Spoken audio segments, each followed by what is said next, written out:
নিয়ে রাখছে আমাকে দেখানোর জন্য। মানে বিষয়টা হচ্ছে কি যে আকাশে চাঁদ উঠলে সবাই দেখবে, তো আমার এরকম এখনো আমি ফিট হতে পারিনি, আমার আরও অনেক দূরে গিয়ে যেতে হবে, মানে ফিটনেসের দিক থেকে আমি বলছি।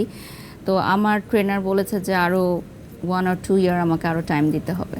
বাহ, চমৎকার। তবে আমরা এটাও শুনেছি, আপনার মুখ থেকেই শুনেছি যে ফিটনেস ধরে রাখার জন্য এবং আপনার বাতের ব্যথাও ছিল, সেটাকেও দূর হ্যাঁ, করার জন্য exactly. আসলে জিমটা আপনি করছেন। এটা আমার কি ডক্টর আমাকে প্রেসক্রাইব করে দিয়েছেন যে আমাকে এক্সারসাইজ করতে হবে, আমাকে মুভমেন্ট করতে হবে, কারণ আমার আর্লি এজে আর্থারাইটিসের প্রবলেম দেখা দিয়েছিল, একদম আর্লি এজে। এটা আমার হাজব্যান্ডেরও আছে, এবং আমার হাজব্যান্ডও কিন্তু জিম করে, কিন্তু ও ছবি ভিডিও দেয় না আসলে। ও একদমই পছন্দ করে না ছবি ভিডিওগুলো প্রকাশ করতে।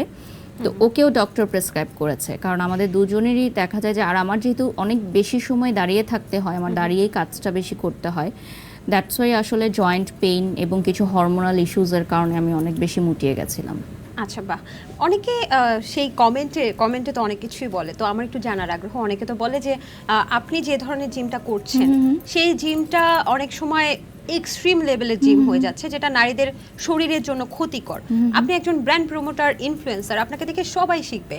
তো আপনার কি মনে হয় যে এটা কি তারা সত্যি বলছে নাকি এটার কোনো যৌক্তিকতা নেই? এখন দেখেন, আমরা যখন স্কিন কেয়ারের লাইফ করি, আমার স্কিন ড্রাই, আপনার স্কিন অয়েলি, হ্যাঁ, তাহলে আমি এখন কি করতে পারি? আপনার অয়েলি স্কিনটা তো আমি নিতে পারবো না, রাইট? আমি সবগুলো স্কিন কেয়ার দেখাবো যে ড্রাই স্কিনের জন্য এটা, অয়েলি স্কিনের জন্য এটা, এটা সেনসিটিভ স্কিনের জন্য আপনাকে পিক করতে হবে। ঠিক তেমন এক একজনের বডি ফিটনেস, বডি মেটাবলিজম এবং এক একজনের ফিটনেসের টার্গেট এক এক রকম। আমি যেমন এক্সট্রিম ফ্যাট বার্নের কোর্সগুলো করি স্যারের কাছে, কারণ আমার হচ্ছে খুব দ্রুত সময়ের মধ্যে আমার বডি শেপ আপ করতে হবে।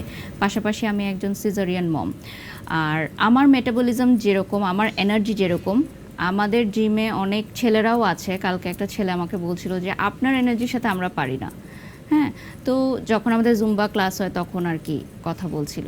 তো এক একজনের বডির উপর এক এক ধরনের এক্সারসাইজ, এক এক ধরনের ট্রেনিং, এটা আসলে যারা জিম করে তারা আসলে বুঝতে পারবে, যারা ঘরে বসে মানে কমেন্ট আপনার করে জন্য তাদের এটাই জন্য না। সুইটেড, তাই তো? হ্যাঁ, এটা যদি ট্রেনার মনে করে ডেফিনেটলি ফাইন, আর সেটা তো মানুষ মানে অন স্ক্রিনই দেখতে পাচ্ছে যে আমার কতটা পরিবর্তন হয়েছে। তবে একটা প্রশ্ন কিন্তু উত্তর পাইনি। শুনেছি যে আপনার জিম ট্রেনার অনেক কড়া, আপনি বাসায় যেতে চান, অনেক সময় বাসায়ও যেতে দেয় না, বলে না শেষ করে তারপর যেতে হবে।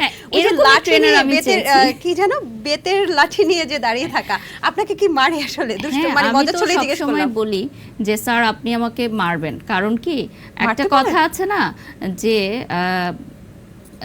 যে গুরুদের বেতের বাড়ি না খেলে শিষ্যরা শিখে না, ঠিক তেমন। খেয়েছেন এখন পর্যন্ত? হ্যাঁ, যেমন আমার আসলেই? যেই নাচের গুরু আছেন শ্রদ্ধেয় আমিরুল মনির স্যার, আচ্ছা, আচ্ছা। এবং শ্রদ্ধেয় পার্থ প্রতিম স্যার, ওনারা কিন্তু আমাকে একদম আর্লি স্টেজে অনেক বকাঝকা করেছেন, এবং আমি কিন্তু বলতাম যে স্যার করবেন, আমাকে করবেন। আমি তো ঘুঙ্গুরও পড়তে পারতাম না, তো ওটা পড়তে পারতাম না কেন, ওটার জন্য আমাকে বকা দিত। তো এটা তো দরকার, মানে শিষ্যরা যদি মনে করে যে গুরুরা কখনো কিছু বলতে পারবে না, এটা কিন্তু ভুল। ডেফিনেটলি তারাই আমাদের ভুলগুলো ধরিয়ে দিবে। তার মানে আজকে বুঝতে পারলাম বারিশা হকের জিম ট্রেনার তাকে মাঝে মাঝে বেতের লাঠি দিয়ে মারেও। হ্যাঁ, কালকেও খেয়েছি। মার খেয়েছেন? ব্যথা